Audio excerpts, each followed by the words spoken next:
욥은 자신에게 임한 시련이 하나님으로부터 주어진 것으로 받아들이고 신앙의 근육을 더욱 단단하게 하면서 하나님을 바라보았습니다.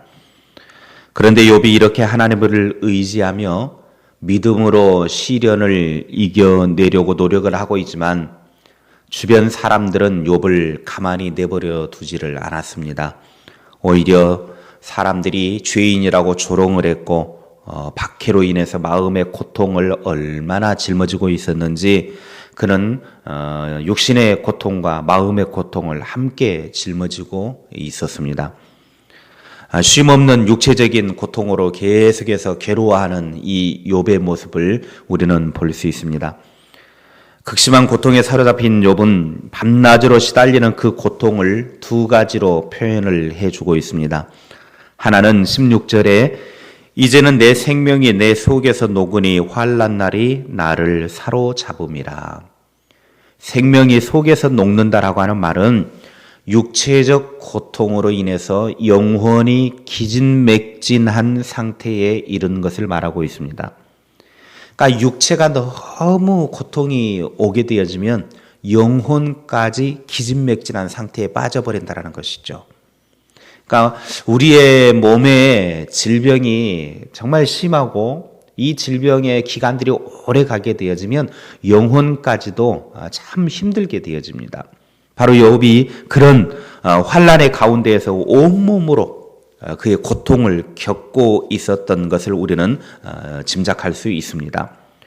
다른 하나는 17절에 밤이 되면 내 뼈가 쑤시니 나의 아픔이 쉬지 아니하는구나.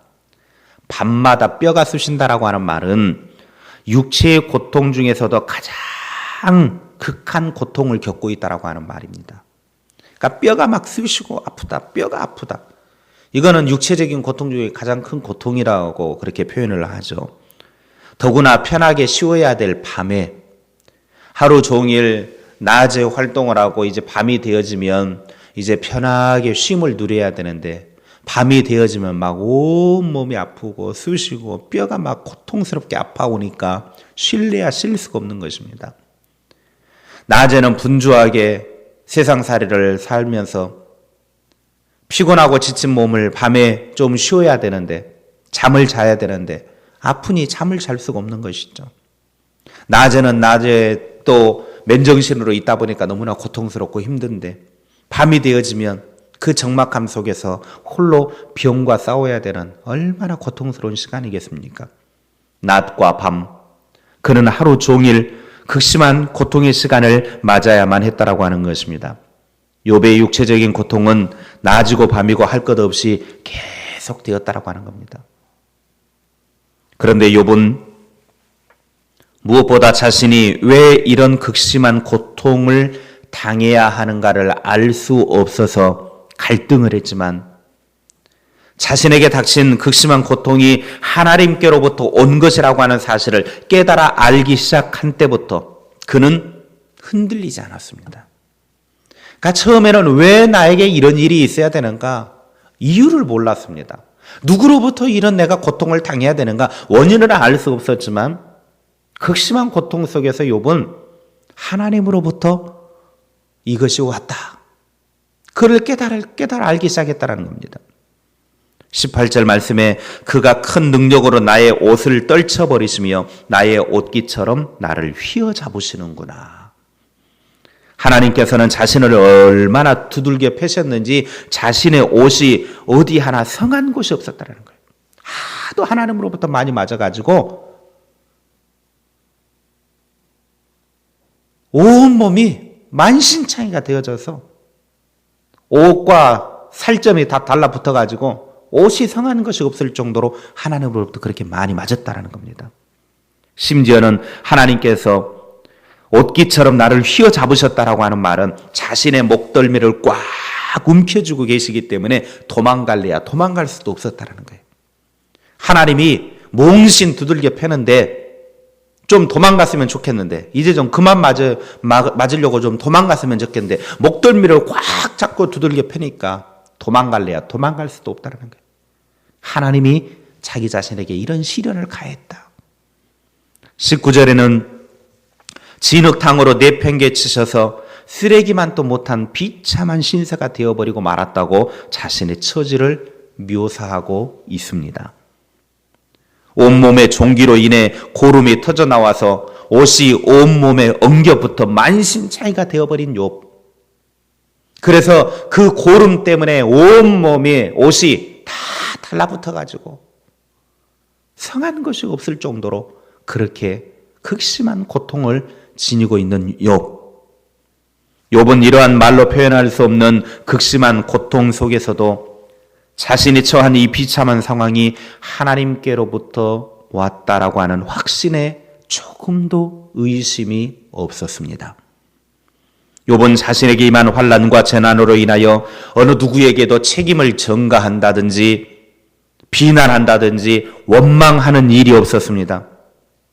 욥은 하나님의 절대 주권을 인정하면서 하나님과 더불어 고통의 원인을 해결하고자 몸부림쳤습니다. 고난에 대한 참된 해결책은 언제나 하나님 안에 있습니다. 믿음의 사람이 고난 중에서도 결코 하나님을 향한 소망을 포기하지 말아야 하는 이유는 하나님은 고난을 우리에게 허락하시기도 하시지만 하나님은 고난에서 우리를 구하실 분이시기도 하십니다. 하나님이 우리에게 고난을 주시기도 하시고 이 고난으로부터 우리를 구원해 주시기도 하신다. 이 두 가지가 하나님 안에 같이 있다는 겁니다. 욥에게는 그런 믿음이 있었기 때문에 1장 21절에 주신 분도 여호와시요 취하신 분도 여호와시오니 여호와의 이름이 찬송을 받으실지니이다. 다 빼앗겨버렸을 때, 다 잃어버렸을 때 주신 분도 하나님이시고 다시 가져가시는 분도 하나님이시니 하나님의 이름이 찬송 받으십시오 하면서 찬송할 수 있었던 것입니다. 후일에 욥은 42장 5절에 보면 내가 주께 대하여 지금까지 귀로만 들었는데 이제는 하나님에 대해서 내 눈으로 직접 봅니다. 그럽니다. 눈으로 직접. 귀로 듣는 것도 좋지만 눈으로 직접 체험하는 것은 확실한 것입니다. 지금까지 하나님이 나에게 이런 엄청난 시련을 가하고 고통을 가하고 힘든 것을 나에게 주었지만 내가 이것을 믿음으로 이겨내고 나니까 이제 그때부터는 귀로만 들었던 하나님이 내 눈으로 생생하게 체험하게 되었다는 것입니다. 시련을 잘 통과하고 나니까 믿음으로 이겨내고 나니까 생생하게 하나님을 체험하게 되더라는 겁니다. 그래서 욥은 시련을 주신 하나님이지만 시련도 해결해 주실 분이 하나님임을 감사하며 그 하나님의 이름을 찬양하였던 것입니다.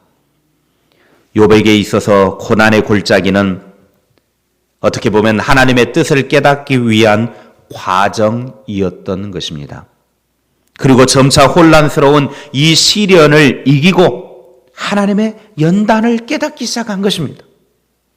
고난 가운데서 하나님을 바라보았던 욥은 고난 가운데서 하나님의 섭리하심에 눈을 뜨게 된 것입니다. 그러기에 고난은 감사함으로 받으면 버릴 것이 없다라고 하는 것입니다. 욥은 이런 극심한 고난 속에서도 여러 가지 신앙의 하나님과의 관계 속에서 깨달아야 될 것을 알아가기 시작했다는 거예요. 우리의 인생 여정 속에서 만나는 크고 작은 고난 가운데에서 하나님을 바라보고 하나님의 오묘하신 섭리를 깨달을 수 있기를 바랍니다. 원망이 변하여 찬송이 되기를 주님의 이름으로 축원합니다.